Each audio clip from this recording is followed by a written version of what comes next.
How's it? Welcome into another episode of the Arsenal Standard. I'm BG. You can find me on X and Instagram. Just search Bearded Gooner. I've got with me today, once again, two nights in a row that we're going to do this. The OG Ryan is here, and hopefully he won't repeat too much of what he said last night. What's up, buddy? Nothing. I think there's been a lot of interesting things that have came out in the 24 hours that kind of answer a lot of our questions from last night. And I also really want to hear Ryan's point of view. So I'm gonna try to take as much of a backseat as I can. I can be a backseat driver, but Yeah, yeah, I'm curious what Ryan has to say, and I'll probably disagree with him and put and set him straight every now and then. But other than that, I don't yeah. want to We'll regurgitate too much. we'll go for about an hour tonight. But yeah, I definitely want to get real Ryan's take on the Morgan Rogers um, drama saga, whatever you want to call it. But anyway, he is back home and with us now tonight. The real Ryan, how are you, sir? I'm good. Am I frozen right now? Move your hand. Yeah, you're definitely Yeah. frozen. All right, hold on. We can hear you. Oh yeah. All right, well, I'll get the camera cracking here in a second. I don't know why it froze on me like that. It's very strange. Yeah, I'm back. I'm back here. Back in Atlanta. Doing good. I mean, I feel like um, I'm uneasy a little bit about how everything is going on now that the articles are starting to hit the ticker, and some of the ITKs are leaking information, whether it's right or wrong or whatever. But obviously we'll discuss a lot of it tonight, I'm sure. So I'm excited to get your guys' perspective on it. So yeah, I'm ready to roll. Well, let's dive right into it. OG and I started last night basically just talking about Morgan Rogers, the player. Oh, also, real quick, sorry, I don't mean to cut you off. Also, I just want to call Mike Hers a bitch. I wanted him on the show tonight. I wanted to talk about this, and I won't divulge too much information, but I'm upset he's not on. I don't. I think the reason he gave was sus. I'll use the word suspect. Let's put it that way. Um, but yeah, Mike's just afraid of me because I've been kind of, coming at people, correcting them and what they have to say, and I'm usually right. So, Mike Hers, my cheateroo, my love, you're a I bitch. cheateroo. Um, anyway, back cameras working. All right, good stuff. Yep, we're good. Yeah, so let's get into it. Yeah, Mike is not with us tonight, unfortunately, but he'll be back soon enough for sure, and we'll get his opinion on things in the future. So, anyway, Double R. Yep. Just talk to us a little bit about Morgan Rogers, the player. Um, you know, start with just the player. Don't take into account now he's a Chelsea player. The price tag, just the player himself. Are you a fan? Is he a guy that you were excited to at the possibility that he would come to Arsenal, or is it you're not overly chuffed about not having Morgan Rogers here now?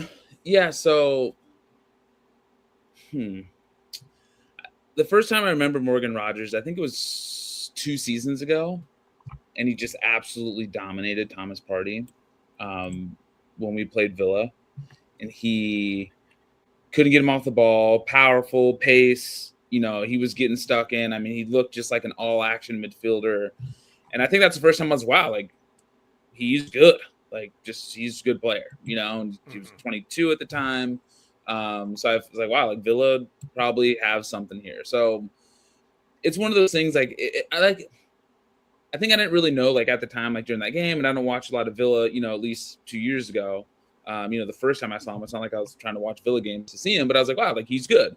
And I didn't really know what he was so good at, but I felt like, he had pace, he had power, he really caused some problems in that game just with his carrying and just, getting around. So I was like, all right, noted. I think this year he kind of took that next step up in terms of, being a, high performer, shots, all action, doing everything. He's not like a great passer or anything like that, but he's solid. So I guess for me, I'm not like in love with the guy, but I think he's good, right? And something that's always been important to me, at least recently, and I know we'll maybe get into how everything went down, but if Mikel wants him and feels like that's what he wants for the project, then obviously I'll be more inclined to feel like that's the guy that I want. In terms of position, I didn't really know what our plan was there. I've heard a lot of people that are a lot smarter than me say that, he could play left wing, he can play, throughout the front line and maybe even at 10 or whatever. So I was kind of starting to get around to thinking it was going to be a good fit. And I almost basically thought like he was just going to be the first guy that we would sign. So long story short, like he's good for sure. Like, was I sold on the fit? And I know me and OG have kind of talked about this, in unison, like, sure, like maybe, like, I don't know. Like, I just felt like it would have just been another crowded thing of, where do you play him? How do you get the minutes? Is he a real out and out left winger? Is, if he's playing in the midfield, who's moving around? Is Declan going to 6? If he's playing left 8, like it was just a lot of those questions. So I kind of like didn't love that. But to answer your question, like he's a good player, like, but I just don't know how it all works for us. I could be told otherwise, but that's kind of where I landed. And the fact that like it didn't happen, my heart's not broken because of it.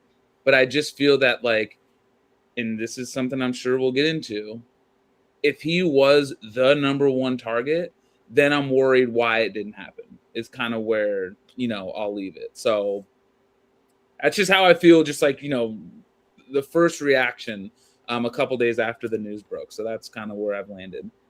Yeah. OG. I have I know this is like all pure speculation and I can't prove it one way or another, but do we really think Morgan Rogers was our number one target?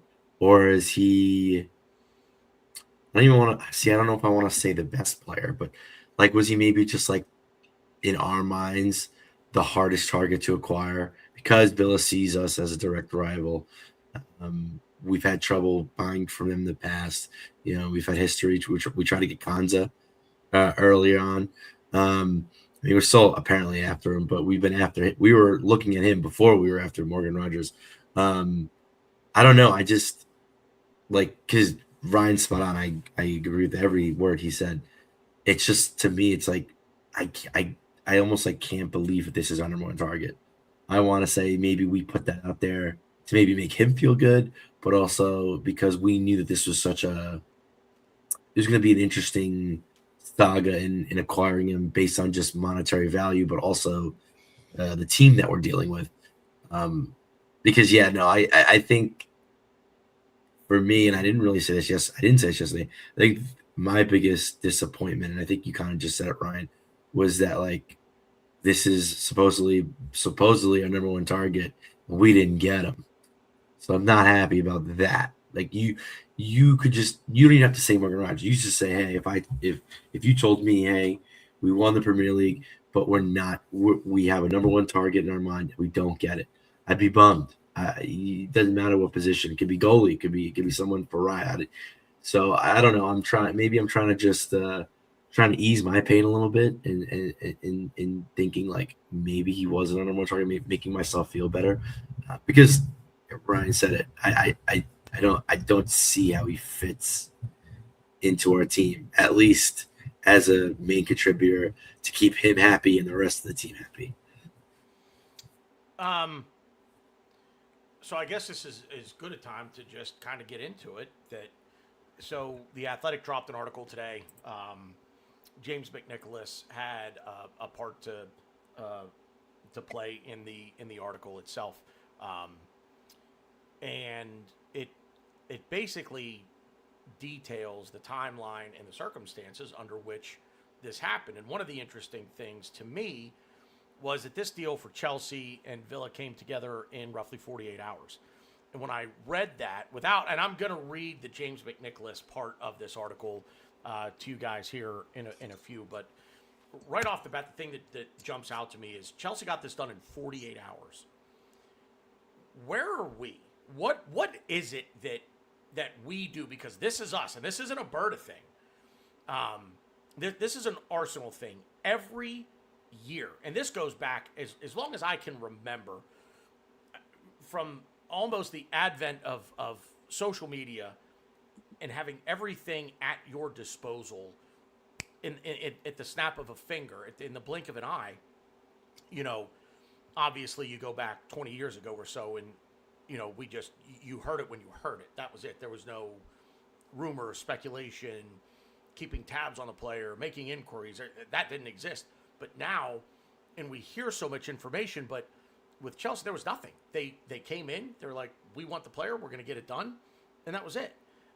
And the thing that alarms me with Arsenal and the way that we seem to do business is it's like, okay, we're interested. But I'm also interested over here, so let me go over here a minute. And I'll get back to you.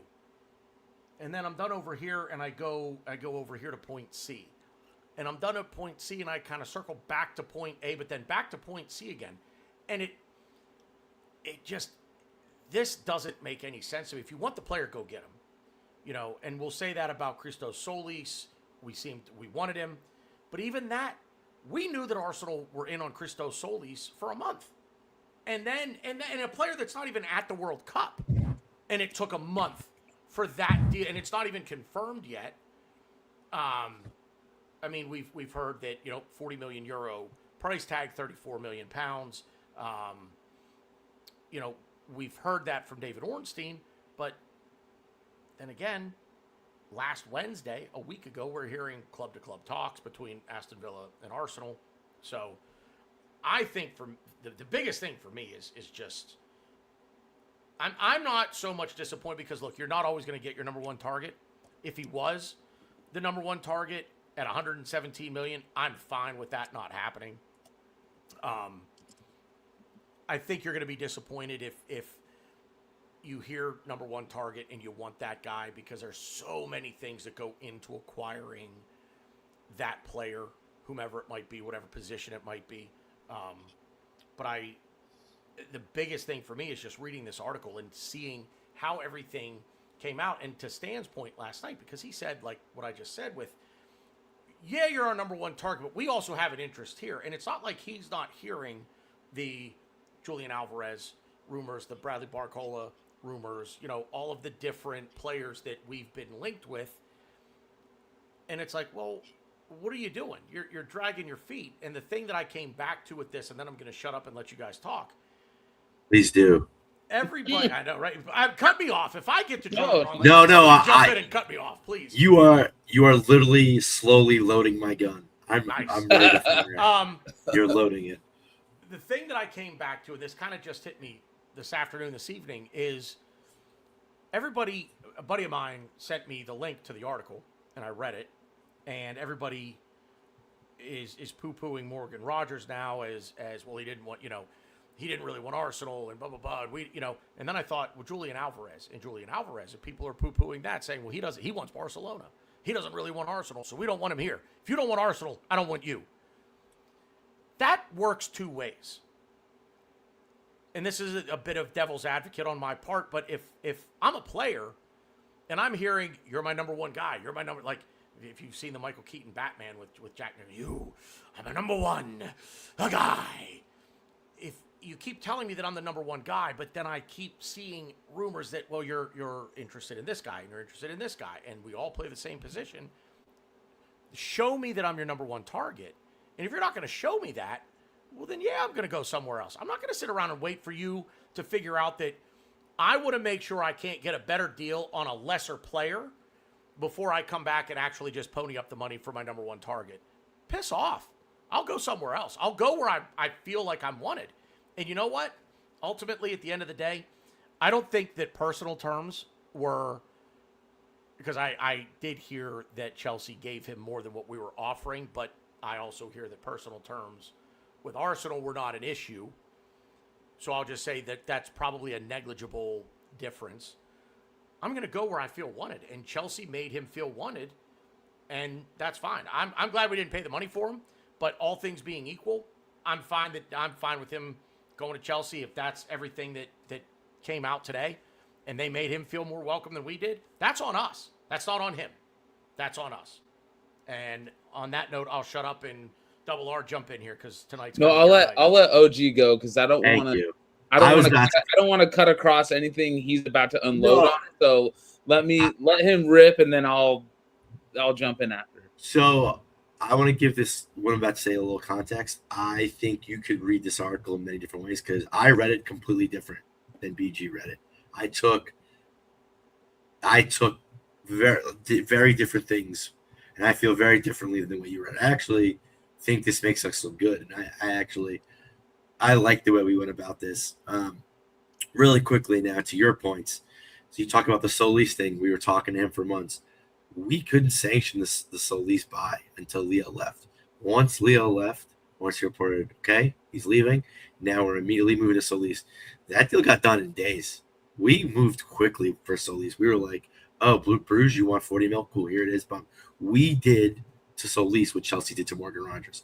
So I think using the Solis thing, no, we the reason why we were talking, or not talking, the reason why his name was being linked with us for so long was because yes, we liked him, we scouted him, we liked everything we saw, but we couldn't buy him without Leo leaving because he's. But see, oh wait, hang on, because you're not right there. That's inaccurate. What? That's not.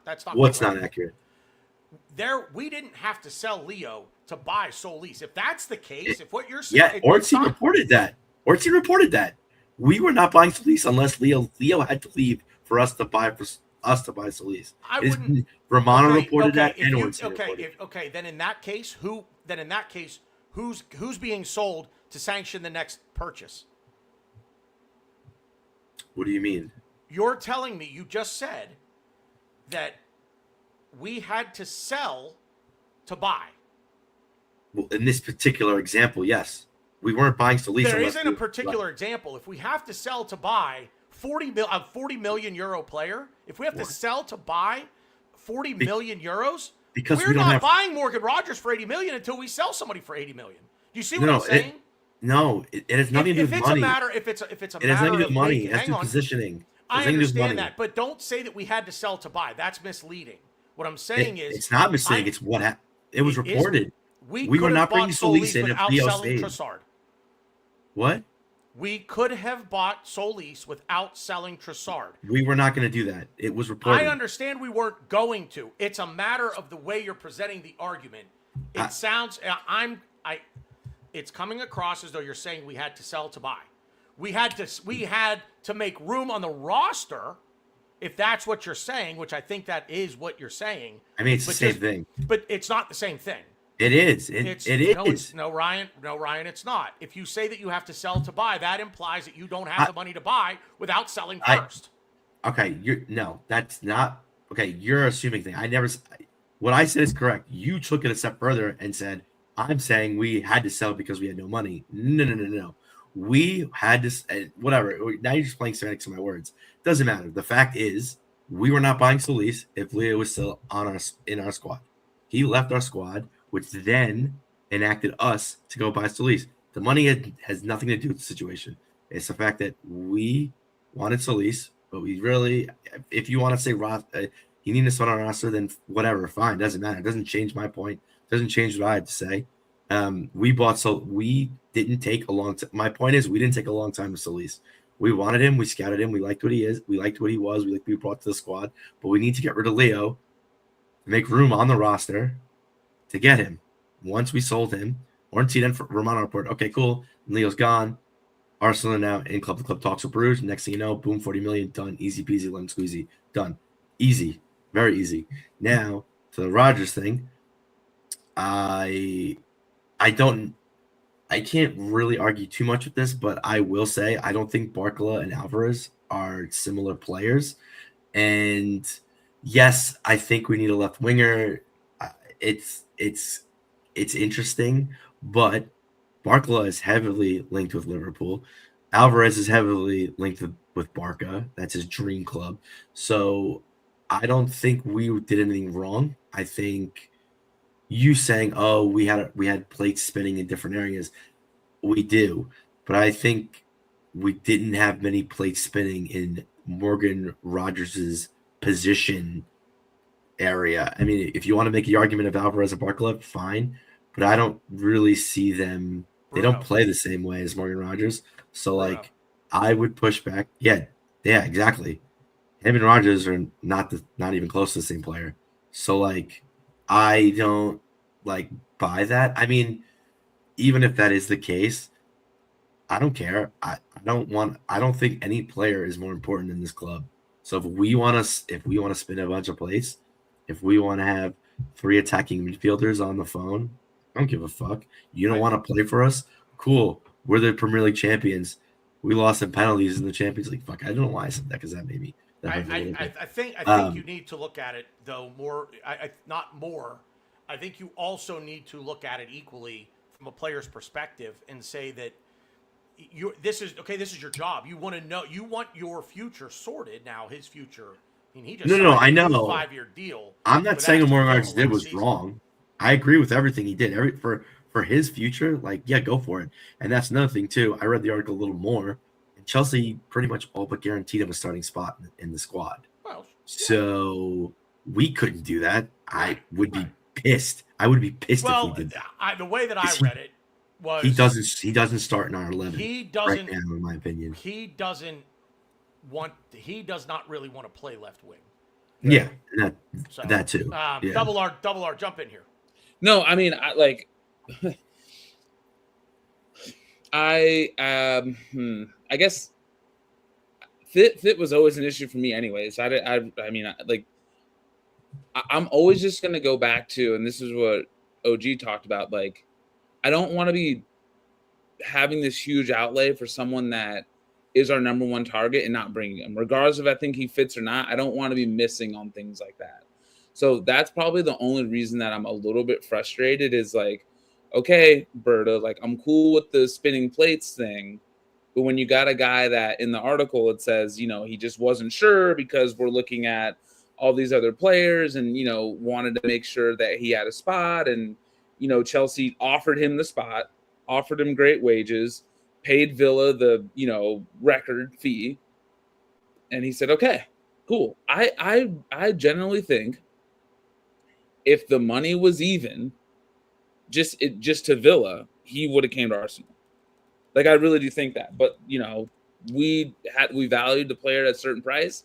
I think we probably could have got him at that price before City paid Anderson, before Tottenham pays Tonali. Because, yeah, like, if Elliot Anderson's 116, Tonali's 100, like, it's not crazy that Morgan Rogers is 117. It's not my money. Like, I don't really care. But at the same time, like, that is a lot. So, with the market being the way that it is, like, we were never going to do that. And I think, so there also has been not an article, but the video that they did with Ian Wright and Josh Kroenke and, who was it? The guy we friggin' Neville. And Josh was saying that in order for us to go to 100 plus, like, the player has to hit certain metrics. And I'm not saying like Morgan Rogers didn't, but like, we do not. I mean, he doesn't. Yeah, we do not seemingly like to go over that number, and it needs to be Declan Rice basically to do it. So that's what I was gonna say. Like, is this guy better than Declan Rice? Is he more important to our squad than Declan Rice? I mean, no. I don't think it's even close. And you want us to pay more? I get it, the market's changing, inflation, blah blah blah, but I don't think he's like on the same level as Declan Rice. And this other thing that's just like so funny to me, like, oh, like, Chelsea just really wanted me. Like, shut up.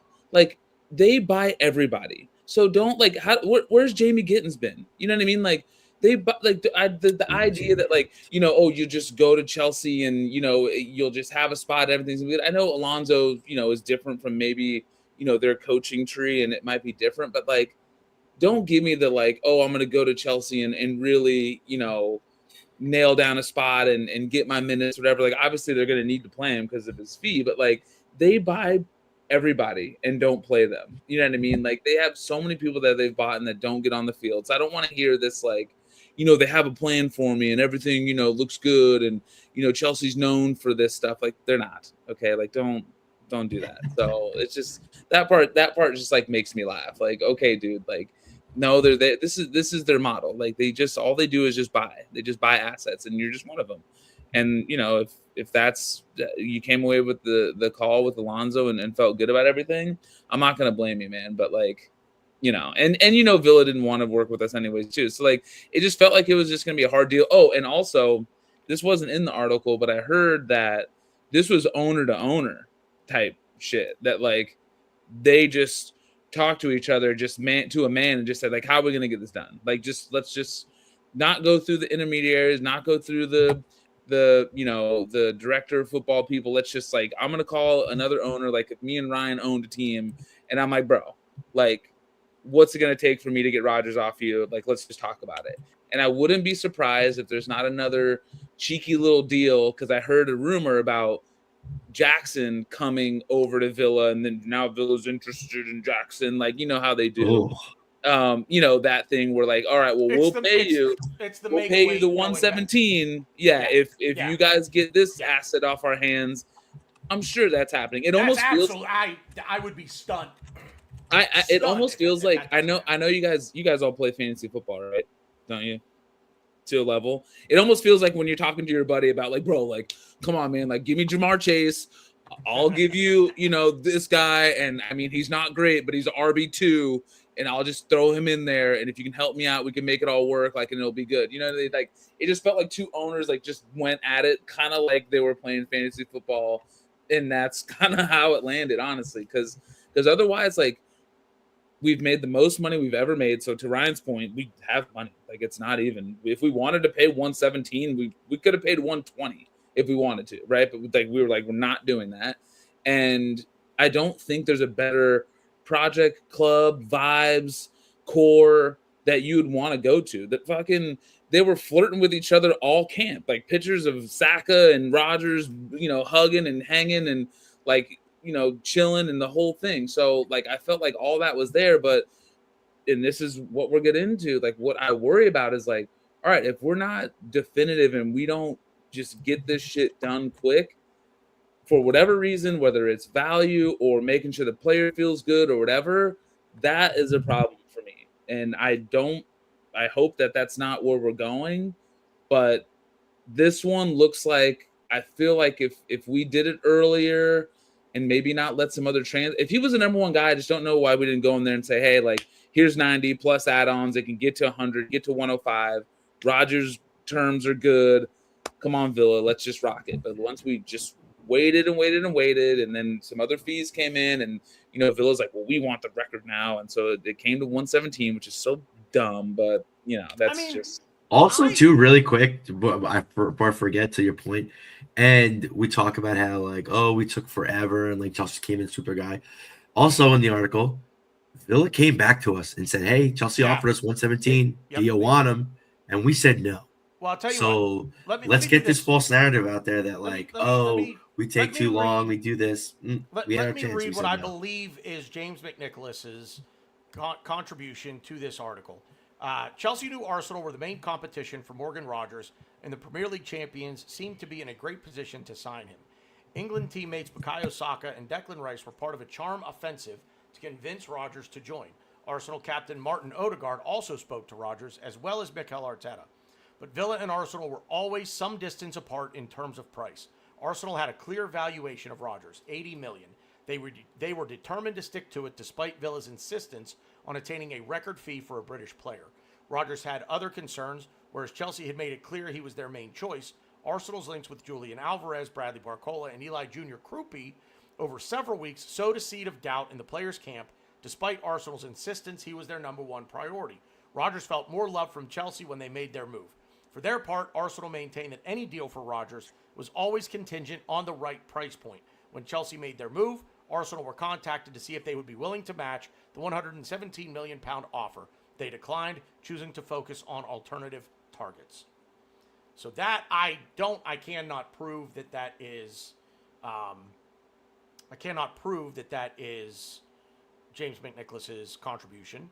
But given given the way that I'm reading that, I think that's his contribution. But to OG's point, yes, Villa did come back and basically say, look, Chelsea have offered this.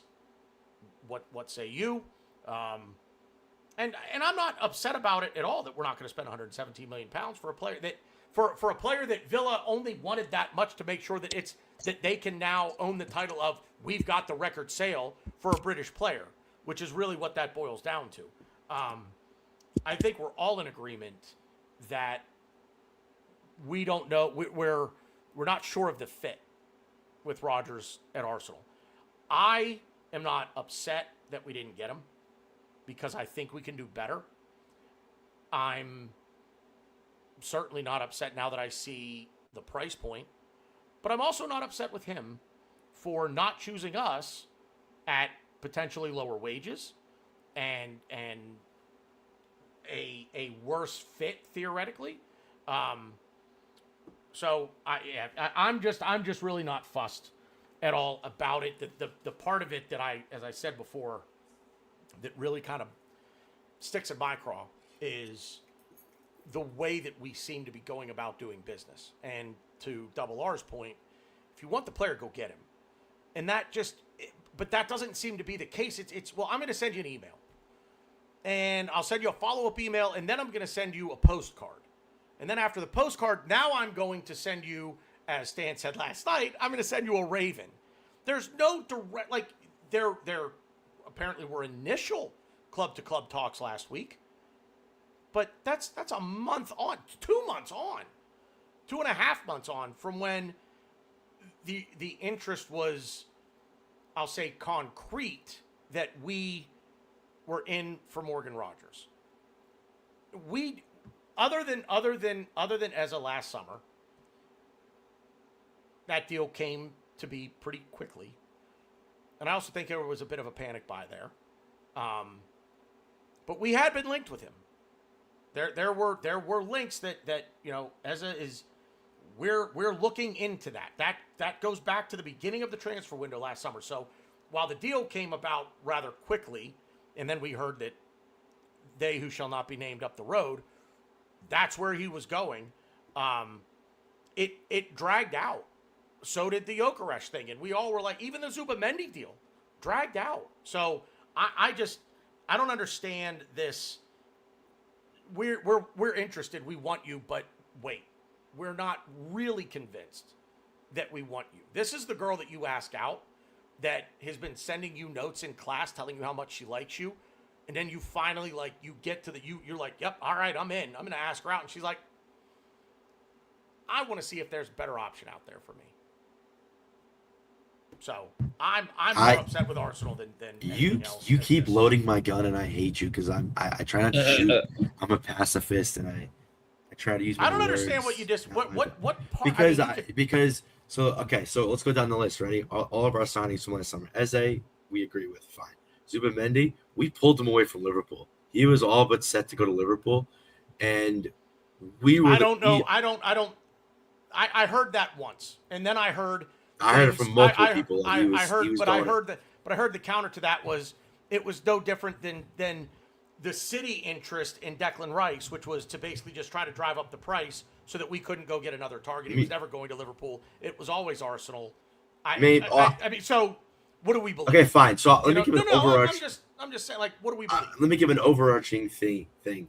You don't buy players without research, and I understand. I guess our problem is we're leaking our research out to the media, and because all these teams are doing research. There's teams that are interested in so many different players, and I think we're hung up on this is because we're a fan of this club, so we nitpick and we're like, wow, we were linked with Zubamendi 2 months ago. What the fuck's going on?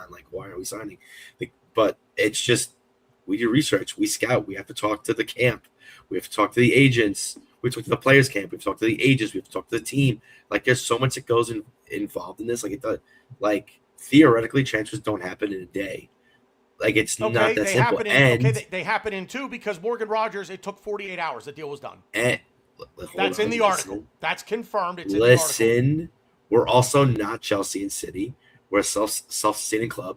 We can't just throw money at the problem. We don't have oil money. like I kind of agree. I think what Ryan was saying, like we do have the money to bid for him if we wanted to, but we didn't value him at that. So at that point, when Villa are driving us up, I'm not going to sit here like to say like, oh, we took too long. No, we didn't. We didn't like what he was valued at, and we just said fuck it. But anyways, let me just finish really quick. The Gyökeres thing, we were torn between two things. To an extent, I believe that some people in the Arsenal camp wanted Gyökeres, some people wanted Sesko, and I think we were kind of weighing our options there. Maybe Norgard we bought him. He came out of nowhere. Norgard popped up on our feed, and next thing you know, he has his kid in the photo shoot. Mascara, I don't really remember. I think we were kind of scouting him a little while, but we weren't too sure. But we definitely needed a young center back, a right-footed center back. Kepa, fuck Kepa, and Piero Nketiah was because of the Kivior thing. I think we saw an upgrade in Kivior, and we were like, this is a Nketiah guy. He can play center back. He can play left back. He can get up the pitch. Kivior, in my opinion, I think he struggles a lot in the attack, whereas Nketiah is a very good attacking left back. He attacks very differently than Calafiori, but I value what Nketiah does when he flies up the left-handed side. And Noni Madueke, that I think, I don't know, that's just a weird thing. I hate to say it, Stan, but I think we always try to dip in Chelsea's pot a little bit because, like what Ryan said, Chelsea just buy everybody. So naturally, you're going to find diamonds in there. I do think Chelsea buy players that are decent. Now, did we buy the right players? You referred to Noni Madueke as a diamond. I didn't refer to him as a diamond. Don't be mean. I said they buy players that I shouldn't say diamond. I know they buy players that and I'm still sticking by Noni. I think he was a great buy, and I think he's a good player. I think he lacks end product. And you shaking your head is like makes me feel even more confident saying this, that he was a good buy. When he's getting paid peanuts, he was good backup for Saka. Was he Saka? No, he's a backup. He's not supposed to be Saka. And I think the fact that we bought him as a depth option, we bought him as a backup, and I think he performed pretty well for being a backup. People see him as, oh, he's terrible. He can't do this. He can't do that. And like, he's no Saka. Yeah, no shit. He's not Saka. He was never, and I'm not saying you, but he was never bought in to be Saka. He's bought in as a depth signing, and I think he was decent. I think he helped. He had 2 goals and 1 assist. I get it now. It doesn't. You don't care about goals. I get it now. I get it. You don't care about scoring. I care about winning. I care about winning. You can't win if you don't. I care about winning. I'm not. We don't need to. We don't need to. We win games 1-0. We win games nothing. I don't care.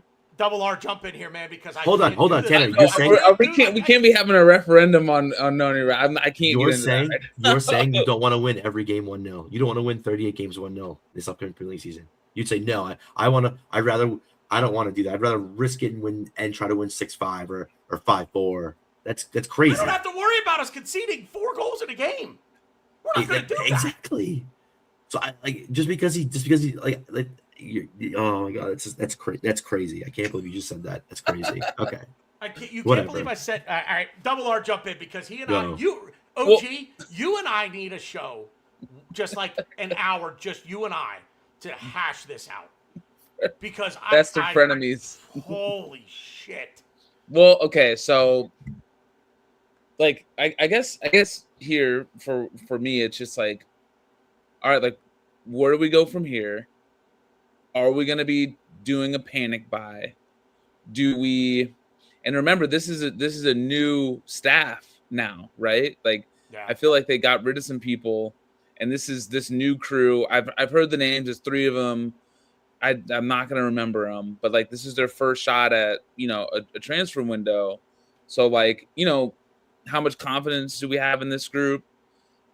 I don't know. And now it just feels like the people that we're going after, the people that I think would raise the level, they're just gonna be hard as shit to get. We've already talked about it. Like now we're hearing the rumors about we're hearing Nico Williams again. You know what I mean? Like, is that a thing? We know he loves and wants Barcelona too. You guys have talked about Alvarez. We're not his first choice. I'm not like, and I think Arteta really is kind of big on like guys that like want to play for Arsenal too. So it's just like, I feel like he wanted Rodgers, told me he wanted Rodgers, put a lot of effort into that happening. It's not happening. It's like, okay, well, now what are you going to do? It's like Barcola's further along with Liverpool. Nico Williams, you know what I mean? Like, he's injury prone. He's had an up and down season. We've tried for 2 summers in a row and doesn't seem interested.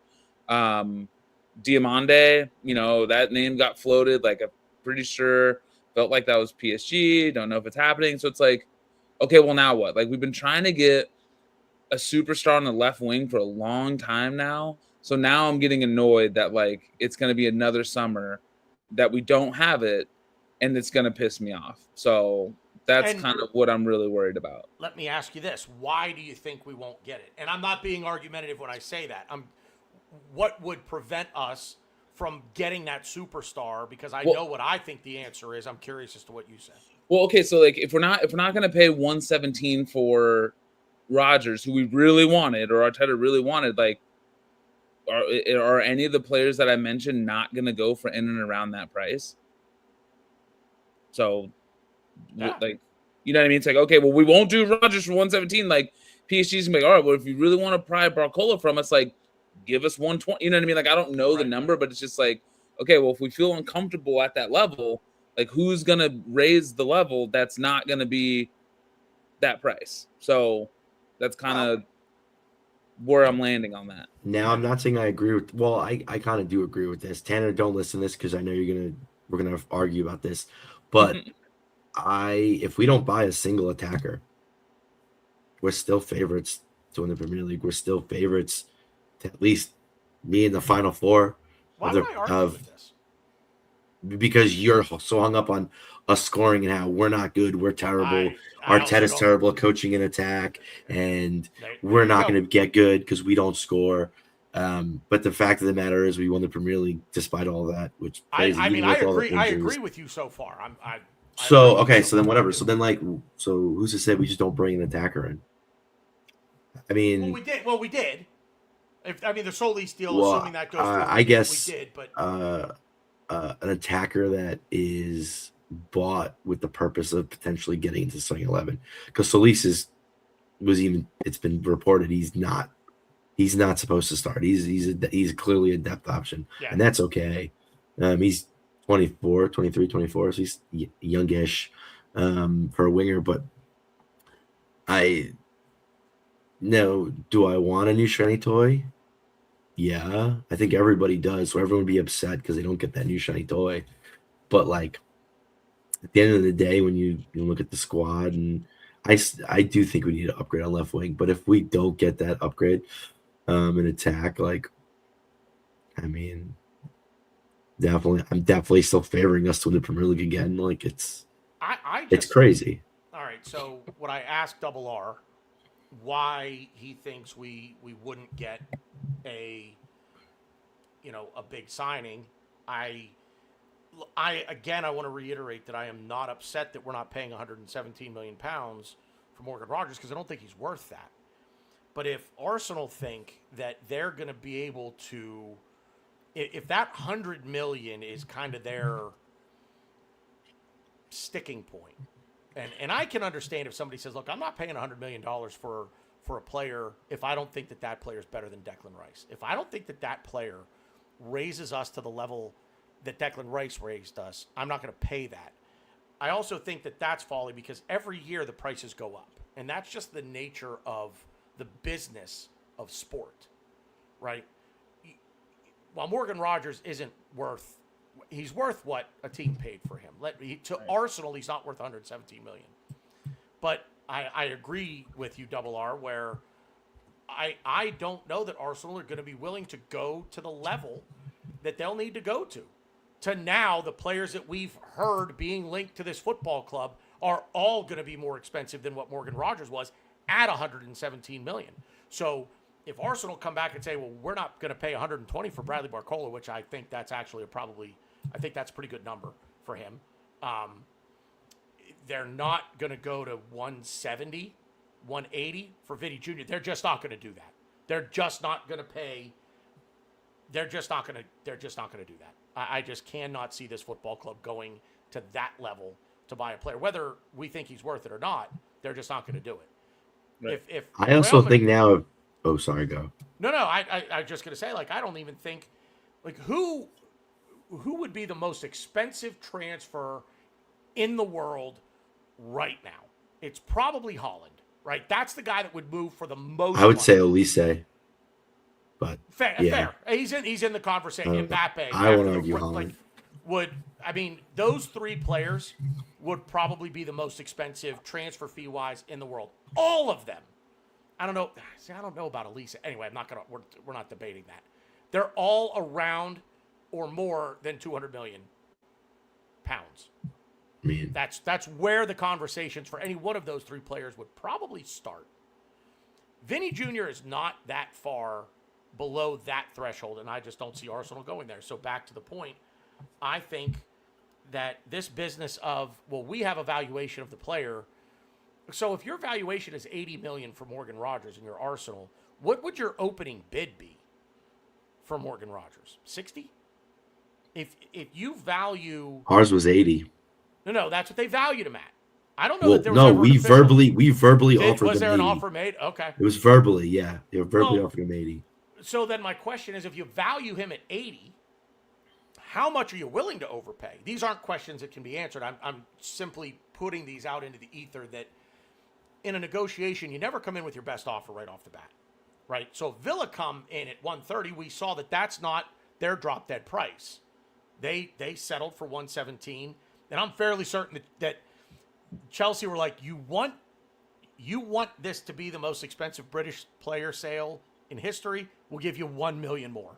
And I said last night with Stan, they should have just done 116 million Plus and one. Yep. And one. But so the money worries me, and it's funny because self-sustaining model. Everything we did last year, we're at 300 million pounds that we can afford to spend, given where we've finished, reaching a Champions League final, playing in a League Cup final, which is not granted all that much money, but still, like, winning, that's a lot of money. And we're not buying 8 players. So stop nickel and diming this. Go get the player. Because I said it before and I'll say it again. The pool of players that noticeably raise our level, that pool is getting smaller and smaller. And the other factor in that, the other thing that goes into that is those players in that pool are now going to be some of the most expensive players in the world. And I think Arsenal need to realize that you want to go to if you want to go to another level, you're going to have to pay for it. And your valuations probably aren't in line with what reality is right now. So somebody jumped in here. No, well, what I was going to say before was what was I going to say before? I saw Stan Johnston. Oh, is that I think if Morgan Rogers wasn't a more target, who's taking at face value, okay, fine. I just think what we do is, to your guys' point of like, well, if we're not going to pay 170 for Morgan Rogers, we're going to spend just as much on the other players we're linked with, in Alvarez, Barcola, Diamonde. I just think what we'll do is we'll get our other signings in. We'll get our Bruno. We'll get our. I wouldn't hate John Stones on a free for a year. I wouldn't hate it. It wouldn't be the worst. It wouldn't be the worst move we've ever made. Did you say? I'm sorry. Did you say John Stones? Yeah. Yeah, I agree. Yeah. On a free agree. for a year. That's fine. I think we get in all those players because I think at this point now we go, okay, Morgan Rogers was way too much money. We were not spending all this money. Let's get the other guys in, and try to see how much. Essentially, like, I know it's like not actual money, but let's kind of see how much money we have left over. I just think that as far as our club is concerned, we didn't want to, quote unquote, overspend on the first buy we made. I mean, the first real buy. I mean, Solis, 40 million, cool, easy, done.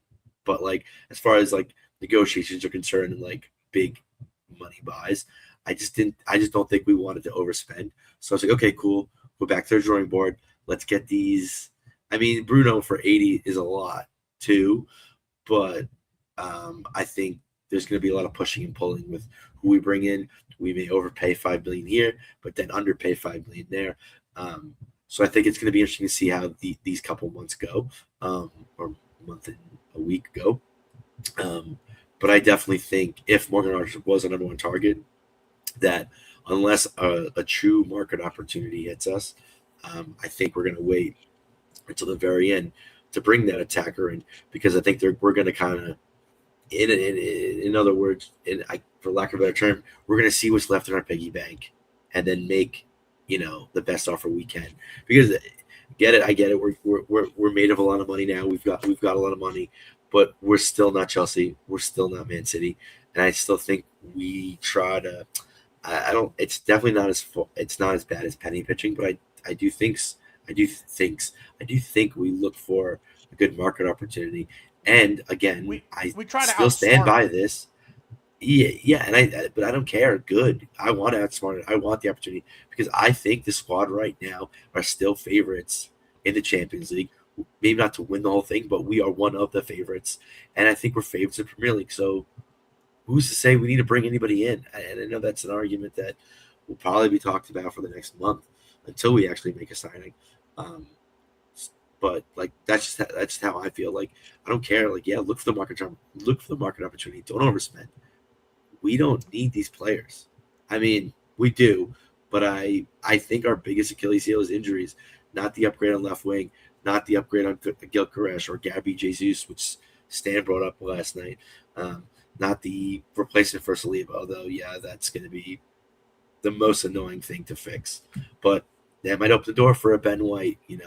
Ben White could maybe stay now and make a place for himself, or someone that some people, maybe not on this show right now, but people that have been on this show have talked about ad nauseum. Maybe MorganRogers.com can open the door for Ethan Winieri if he wants to make a name for himself at Arsenal. Ethan, floor is yours, buddy. Like do something. And I think this transfer window is gonna immediately tell us what Arteta and Arsenal think of Winieri. If we try to bring in another person that's just like Morgan Rogers that can play left wing, like an Eze, Morgan Rogers like 10 that can play left wing. Well, Ethan, you start looking for another club, buddy. Or fuck it, we might loan him out before we even bring in that player. I saw the pictures from the training camp today, first day of preseason. All right, he looked pretty big, so I'm excited. Double R. I don't remember where I heard this. I think we brought it up last night. I want to get your take on it. So crystal ball. Well, the crystal ball will only show me no injuries. Squad is currently constructed, no injuries. Let's say I brought this up minor injuries here and there, nothing catastrophic for the whole season, or that one big signing. But you've got to take one. And injuries and full-blown catastrophic injuries are on the table. Which one do you take? Yeah, I mean, it's have as many signings as you want. Who cares about one? Well, anyone. Yeah, no, I'm still taking the healthy team. You get one big signing. I don't care who it is. You get one big signing. Well, obviously, anyone knowing us, like we're always gonna go for health, but like that still doesn't change the fact that like we still with healthy players struggle to score. So even of what we're dealing with on the left, like right now, currently our left wing options are Martinelli, who had one Premier League goal. I have a question really quick. When was the last time we had a fully healthy attack? Does anybody know? In 2023. Yeah. Okay. Like as far as like the start, I don't. I'm not even. Well, I only say because everyone says like, we struggle in attack, we struggle. Bro, we haven't been healthy, and you just said 2 years. Like, no shit, we're gonna struggle. Okay, but the thing is we know that injuries happen. So like saying like, if we just go the whole season, we know that. Like, if everyone doesn't get hurt, sure, but like I know that's not happening. So like that's why I just it's just like I know that's not happening. So yeah, of course I'd say, well, in a perfect world, if no one gets hurt, Sure, but like we all know that that's not happening, especially with the way that Arteta likes to, train or whatever he's doing. Like, it's not happening. So yeah, I want the fucking signing. You know what I mean? But like, I just I'm crazy. I'm going into this season knowing that. Well, because dude, we know that we're not staying healthy. So let's just be realistic Yeah, here. but this is a hypothetical. I know, scenario I where get you that, are but I'm just saying- saying, like, we're going into a season where people, are coming back from injuries or playing 45 trillion minutes. Like, yeah, like we're gonna need the signings for sure. But in a lollipop rainbow world, yeah, sure. If everyone was healthy for 60 games, yeah, we're gonna be awesome. But like, we know that that's just not happening. So, The funny thing about that for me is I agree with OG on this, that I would take the injury-free roster over the big signing. It's funny that I would do that because of Double R, your point. Funny. We struggle to score goals. But I also, so I don't know if you guys want to get into this now or not, but I just thought of it and I'm going to say it because I don't think that it's necessarily a player issue. I just don't. I just don't think it's here we go. Yeah, I'm not getting into it. So Well, Ryan, I mean, if you want to, the fact of the matter is, it's tough, right? So like I'm kind of talking out of both sides of my mouth here. Because, I'm doing the same thing. Well, I'm doing it. I know. The only reason why I'm saying is like I've seen us score 93 goals. Saw it when we were fucking healthy. So like, yeah, like I understand. Imagine that we can do it, but like at the same time, like, is Martin Odegaard 2022-23 Martin Odegaard anymore? Right. Like, I don't know. You know what I mean? Like, don't think so. So well, okay, sure, but like they're also not the same type of player, and I think we need. Well, he would play instead of him. I know, yeah. Well, you're right. I think we need a profile like Odegaard too, like because there's been times and we won the league, but like we saw games where like Eze is just like, oh fuck, he's playing. Like I didn't even know. Like he just disappeared for 65 minutes. You know what I mean? Mm-hmm. And like he can have a moment of brilliance, which is great, and I love that. But I'm just saying, like, I think that collectively we're the best team. If everyone stays healthy, no one gets hurt, we will be in the running for everything, for sure. And I know what, BG is going to say is like, can Arteta even coach a coherent attack? Is he too risk averse? Does he not let the players vibe and do their thing? Or like guys make mistakes and they're too scared because they're going to get benched for 6 months? Like all that is valuable and reasonable things to consider. So like, I just don't know if we need a change in just like dynamics and chemistry and just new, creativity. And that is what we need. And if it's a Barcola or whatever, like, I just want to see it. So like, it sounds dumb because I think OG's 100% right. If no one gets hurt, we'd probably win it. Sure. I'm almost saying like, it sounds stupid, but it's like, I just want to see what it's like when we have a left winger that like, when you start him at left wing, you're like, oh, we're about to fucking hoop. You know what I mean? Like, I just don't feel like we've had that in so long and we've been looking for it and we got the money. Like, do it. I want to go into this opener and be like, damn, fucking Barcola and Havertz and Saka, like, ooh, and Bruno and Rice and Eze or Odegaard, and then our back four. Like, I want to see like a scary ass lineup. I don't want to go in the season like, oh, well, there's Martinelli out on the left and no one's scared of him. And there's a kid from the Belgian league that the numbers were off the charts and no one's scared of him. Like, I'm sick of it. So like, that's just my frustration with that. And I've just been wanting that position sorted for so long that we're just coming into another summer where like, I don't even think Rodgers was the guy, but if Arteta thought he was the guy, then fucking do it. Like, so it's just that's where my frustration is because I just know we're not getting Barcola. We're just not. We're not getting Diamande. We're not. So like Alvarez, maybe like I wasn't even that impressed like during the World Cup, really, like honestly. So like, so yeah, it's just like fuck. Well, and I think I've said this. I think I've said this before, and I think I've said it recently. Okay? If we're talking specifically left wing, I know my answer, but it does come with a catch. Double R, I'm fairly certain I know your answer.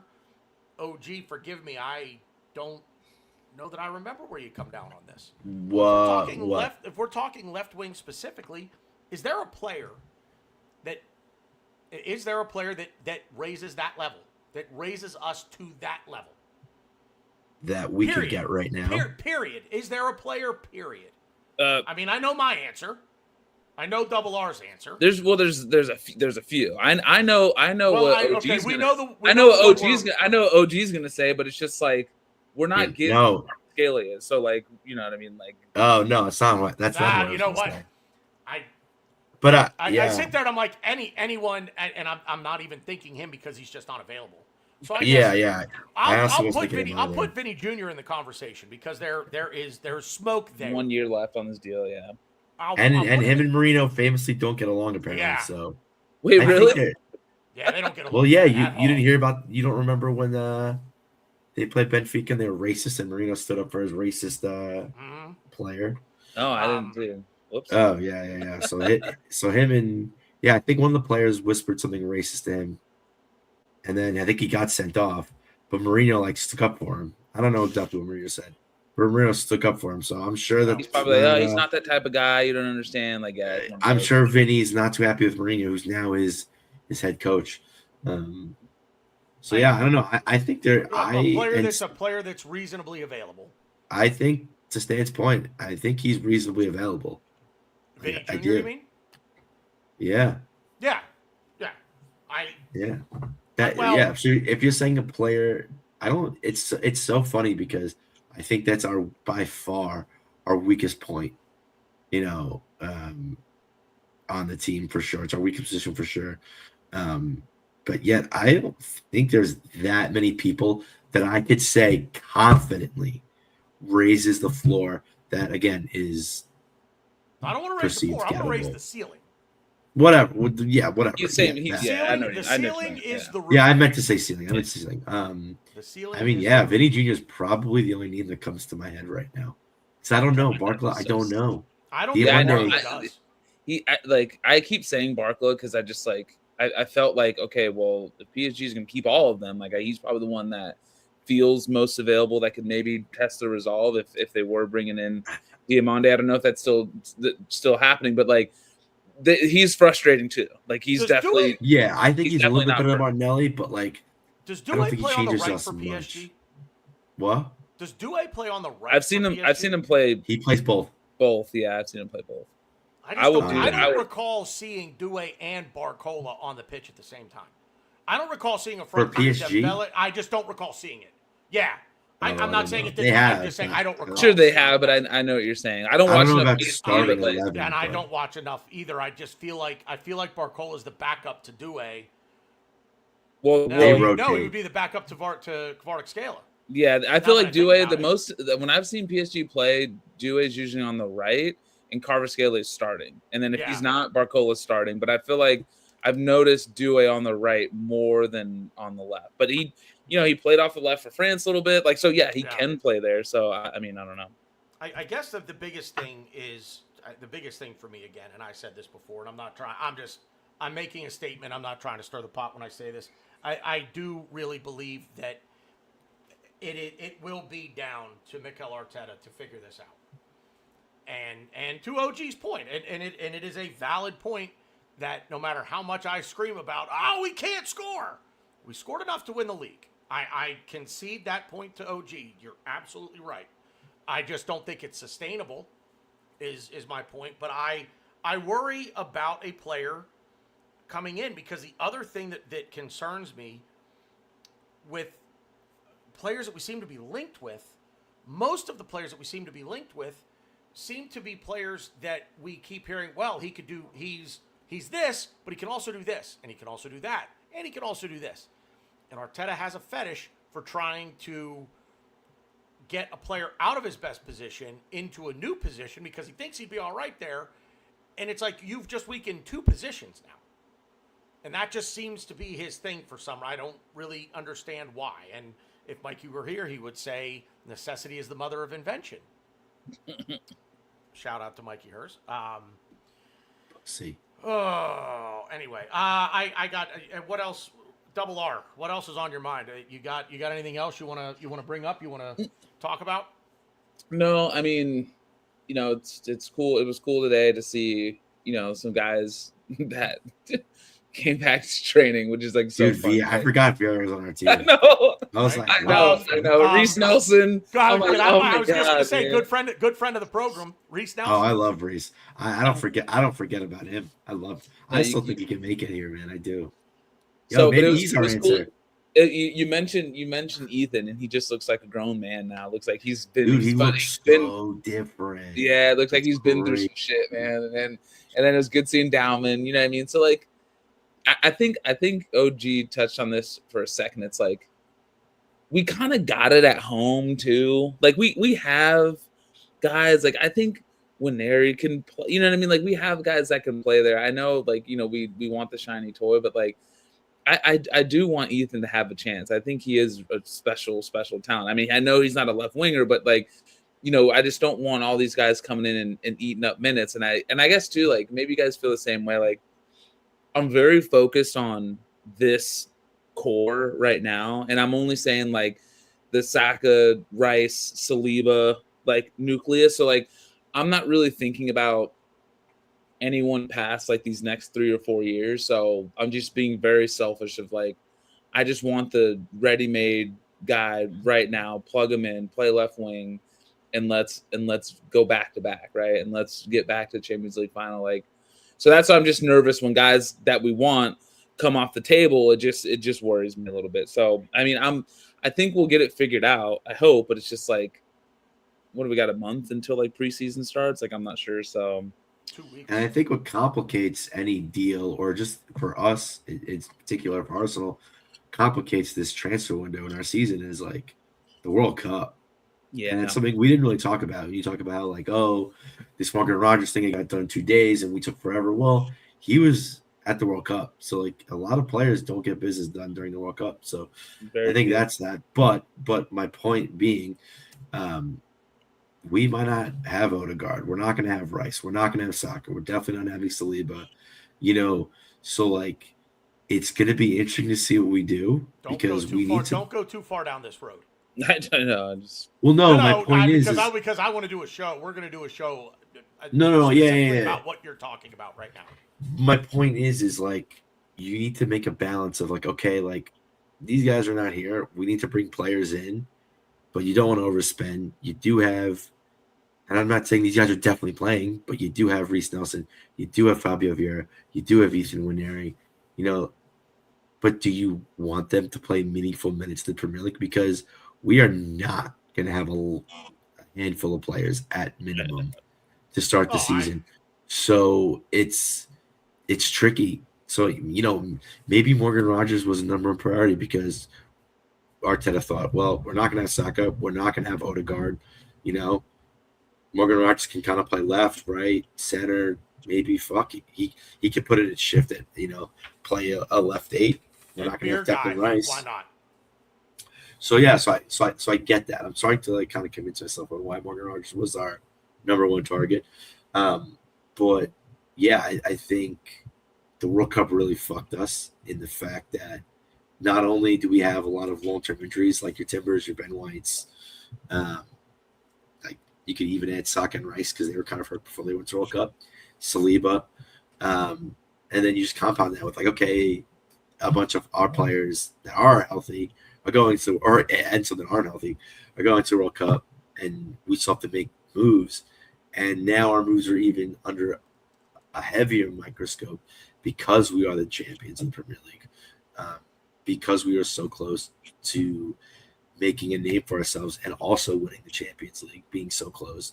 So like, yeah, it's tough, and we're going to be scrutinized, in the media, and I'm sure we're shit's going to come out and we're going to be dragged over the coals of this whole Morgan Rogers thing. But, bro, I don't care. Arsenal are more important than any individual player. If this guy's like, cool, Xavi promised me this, that, and the other thing, cool, go for it. And, like, we talk about how, Arteta, you know, has sit down with these players, talks on the phone, physically sits down with them and maps out their path.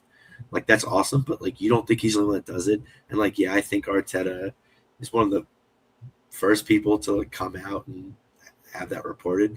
But like Xabi Alonso is a fucking great manager. I talk shit about Chelsea. I hate Chelsea. They're still number one on my list as far as most hated Premier League clubs. But if they're gonna turn it around, it's gonna be with Xabi Alonso. I said this yesterday. So like, yeah, no shit. Xabi Alonso probably did. We talk about how Arteta whispers sweet nothings into all these signings years and then convinces them to join Arsenal. Well, I'm sure Xabi Alonso did a hell of a job convincing Morgan Rogers to join Chelsea because Xabi Alonso is a great fucking manager. Fuck Chelsea. But yeah, I mean, Yeah. it's going to be interesting to see where we go. Double R. Yo. I'll give you the last. I'll give you the last word here. I mean, I'm not gonna. I know OG and I talked a lot, but this. No. I'm not gonna go scorched earth here, but yeah, I want our transfer targets and strategy to just, crystallize here in the next little bit. So it's like, all right, we fucked around a little bit. We thought, all right, well, if they really love Arsenal, they'll, tell their clubs to fuck off. You know what I mean? That's just not how it works. So with that being said, if it's Bruno, come correct with the number and stop fucking around and just go get him. Okay, do it. Whatever left winger they decide that they want to do, like stop playing games. Just go get it done. I understand that everyone has a value and you can't just go over the odds. Totally cool with that. I get it. But let's not string this along forever and then, get Raheem Sterling on, at the deadline. Okay, so that's all I really care about. Just get the number one guys, whoever's on the list, move them around, whatever. Go to the clubs, go with a good offer, get it done quick, and let's just move on. Because, to OG's point, like, we are going to have some guys out for a while. Luckily, the first international break, I think, is like 3 weeks. I think that comes after 5 games. You guys can correct me if I'm wrong. But that doesn't mean we could just... I think it's after the first three matches. And then 3? Okay, so points are points. Like, I feel like it's going to be one of those seasons where we're not going to go wire to wire with this thing. I think we're going to have to make sure we're in a good spot after, certain blocks of time. And I feel like we will not be in first place before the run-in starts. But we need to be making sure that, like, everyone's healthy and ready to go in those last, 15 games. And we, if we are and we're healthy, then we can do it and we'll be right there. So that's where I'm at. I think we'll move much quicker now, now that it seems like, our shit got rocked a little bit with Rodgers. So that might be a good thing. Yeah, here. Well said. Boys, thanks for being here. Appreciate it. As always, it's been your pleasure. Everybody in the chat, Stan for jumping in there, and Stan is now a big part of the Arsenal Standard along with the three of us and Mikey Hernandez as well. BX Gunner, as always, sir, thank you for being out there. Around surviving, jumped back in again. I don't ever hear good things about that guy. Charles was in there as well. There were a few others that were in the chat as well. You know who you are. If you've made it this far, thank you very much. Be sure you subscribe to the channel, drop a thumbs up on the video, and also click the bell icon so you never miss a show. If you prefer the audio version so you don't have to look at my ugly face, you can do so by following us on Spotify or Apple Podcasts, whatever your preferred streaming platform is. You can find all the audio versions over there as well. We will be back next week, presumably with... We'll be back next week, presumably with, hopefully, some more transfer news. We'll try to break in if there's any breaking news this week. We'll try to break in with that if we can, but stay tuned next week. Sunday or Monday, we'll be back with another show for you. As always, it has been good footy talk. We'll see you out there.